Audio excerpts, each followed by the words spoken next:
Welcome to Got Invention Radio. I'm your host, Brian Freed, and we have an inventor that just launched her product, and her name is Christine Davis, and she will be talking to us about all the different things that she's gone through to really launch her product. So, Christine, it's Christina or Christine? Which one you prefer? Christina, thank you. Christina, no problem.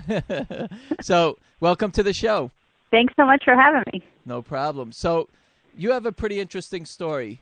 Maybe you can just kind of share with us a little bit about yourself before we get started. Sure. I've had 4 different businesses over the last 20 years, kind of all serving a different niche. The first 2 were service industry. I did event planning and I did land development, and then that evolved into owning a retail store, which came to this next one, which was inventing a product, having it manufactured, and getting it out to market. Okay.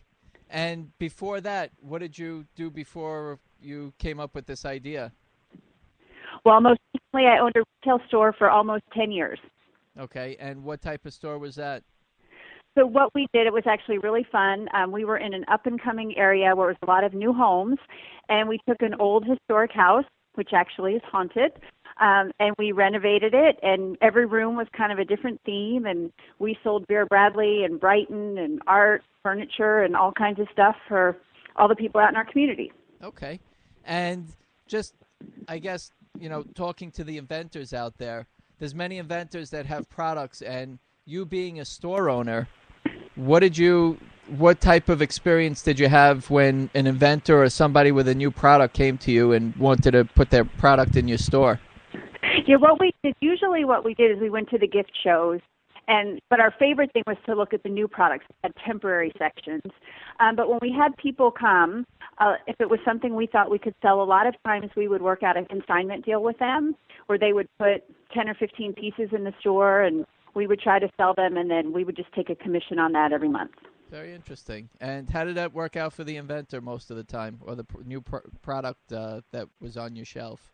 When we first started the store, we did really well with the consignment, but as we got more well-known for bigger brand names, people came specifically for that. So we didn't sell as much of the things that we didn't have as much of. Okay. So you were at the store, and what happened to you? How did you come up with this idea, which I'm not sure that we shared yet, but no, Christina? We haven't. So I was at a point in my life where I had teenage kids, and the store was 24/7.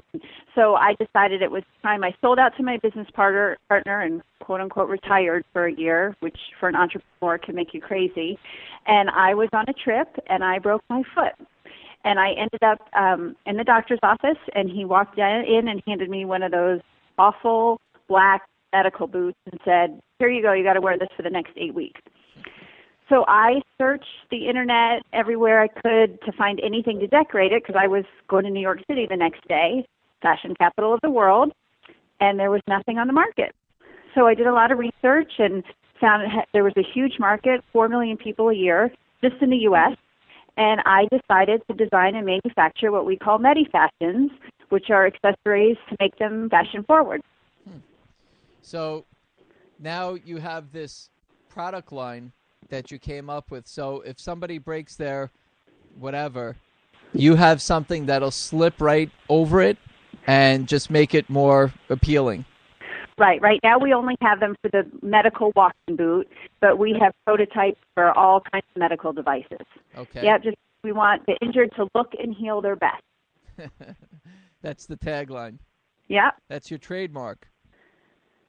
Actually, the trademark is the healing power of fashion. Okay. I remember seeing some kind of good. That's very interesting. So, Christina, there's a point then when you did come up with this idea while you're probably on your happy pills and taking your looking at your medical boot there, and you said, this has to be dressed up. I have to make it look nice. This is one ugly thing. So what did you do first? So I went back to New York, and I went to the garment district and just kind of brainstormed. I went in and out of all the fabric stores and came up with faux fur that just easy, everything's easy hook and loop. So it looks like an Ugg boot, and I found flowers that you can put on it. I kind of designed kids' buttons, and I held a focus group, and I had 50 people, women, teenagers, young girls come, and they filled out anonymous questionnaires, and everybody loved it, and they helped narrow the product line down.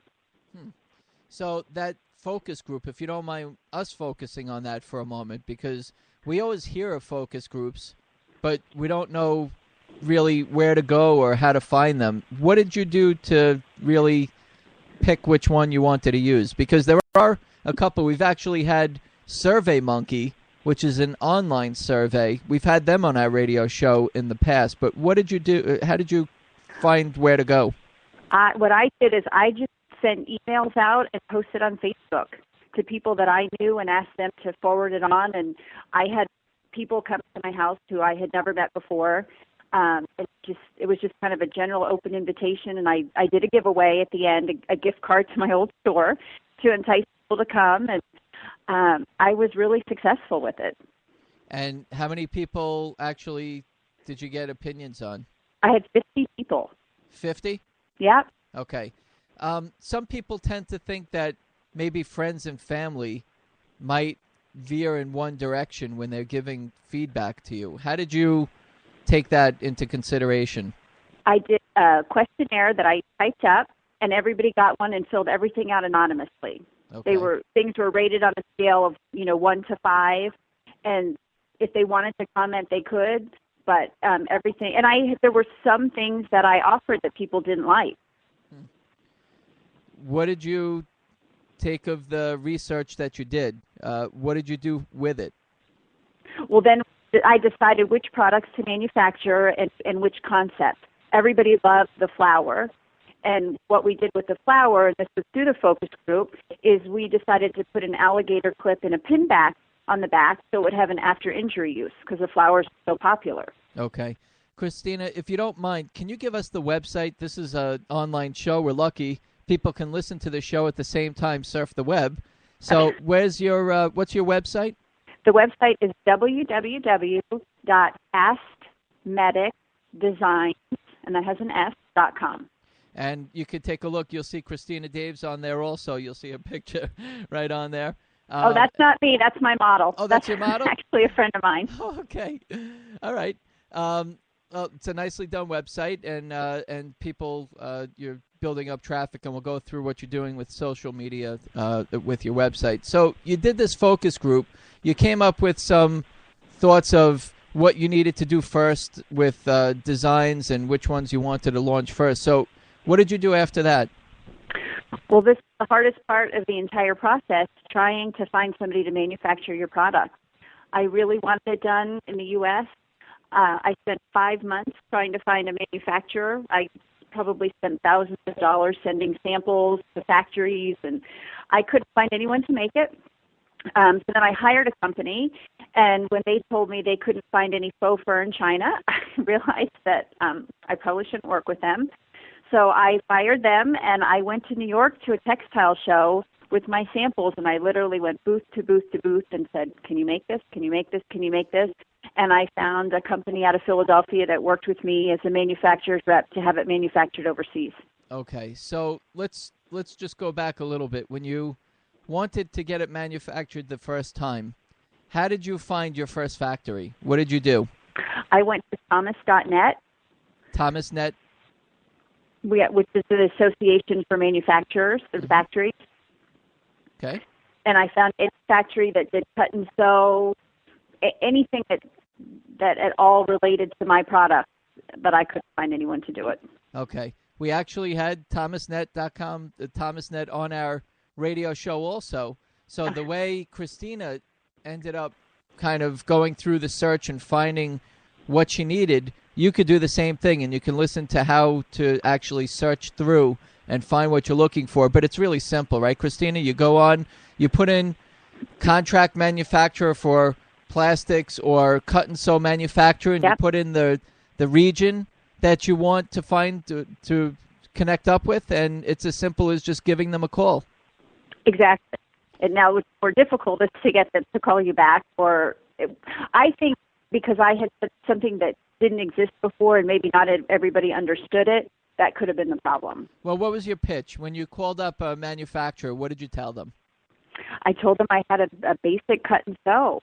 That some of the products were just a piece of rectangle fur, but they wanted me to, I needed to find the Velcro, I needed to find the fur, I needed to have the packaging done, I needed to find the pins, I needed to find the alligator clips, and then I needed to have everything sent to them, which, priced me out of the market. Right. And do you find that, I mean, that's really unfortunately what happens is that, by the time you end up putting it all together, it might have cost more than what somebody in retail might have paid for it, and that was just your cost. Exactly. So at that point, you needed some other options, and where did you search for the other options?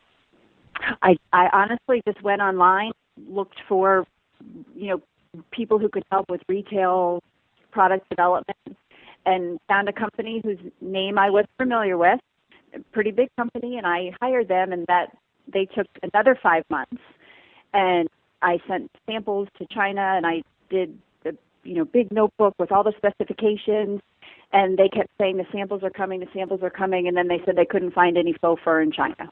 Huh.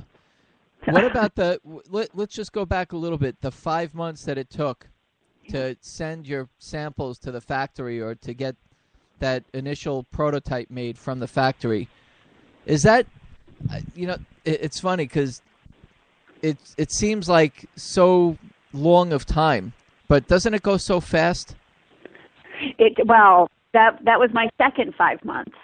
And then when I finally hired somebody, then it started to move. I hired them in July, and by November I had prototypes and my order was in, and then I got my product in February. Mm-hmm. So did that feel like eternity for you? Oh, I'm sorry. Did that feel like eternity for you? It did. It did because, and I'm sure you've manufactured overseas, you've sent the money, everything's there, and then you wait for 90 days. And you're hoping that it really does come, and when they say it's been shipped, and it's a little nerve-wracking during that time period. So when you sent the prototypes to China, were you concerned about them just kind of, what they say, ripping you off? Absolutely. So what did you do to protect yourself? And we haven't spoken about what you did with any kind of intellectual property protection. Where did that come in? I originally had designed my product in a way that I could have filed for a patent, and I actually did a provisional patent application. And then my attorney and I decided that it was probably better off, because it was such a unique product and he thought such a great product, to be the biggest and the best and the fastest to market. So we redesigned the product to use simple hook and loop, so it was easy to use, easy for the consumer, had an after-injury use for almost everything, to make it more appealing to purchase something for 6 to 8 weeks and then you can still use it afterwards. And so then we just did the trademark of the tagline, the healing power of fashion. Okay, so what do you do with the product after you're healed? I'm sorry, what do I do with the product? Yeah, you said that you can use the product after you don't have your boot on anymore, right? Yeah, the Strap-It flowers all have pinbacks and alligator clips, and if you go to our website, you can put your information in. We actually send you a video of 20 uses of the flower knot on a boot, and then we have themed pinback buttons. So if the kids, their sports and hobbies and beach and fun stuff like that, they can wear it on their boot, and then afterwards they can put it on their backpack like a badge of honor. Okay, got it. So it's one to remember. Exactly. And hopefully the last. Yeah. Well, not for you. 4 million people. I've got 4 million new ones a year. I'm okay. All right. So you're at the point where you sent it to China. You had intellectual property protection limited to that point, but you went for it. You sent it over, and you got your first prototype back. And what were your thoughts when you saw it? Oh, I loved it. I was really excited. Now, when they first did the prototype, they didn't know what it was because they didn't have the packaging. So all they were doing was sewing a prototype. But then I was concerned when we sent the artwork, the packaging over, that they would then see what it was for. But my hope was that nobody would really understand it enough to copy it. Not yet. Okay. So you got the prototype back. You loved it. what happened next? Did you place an order with them?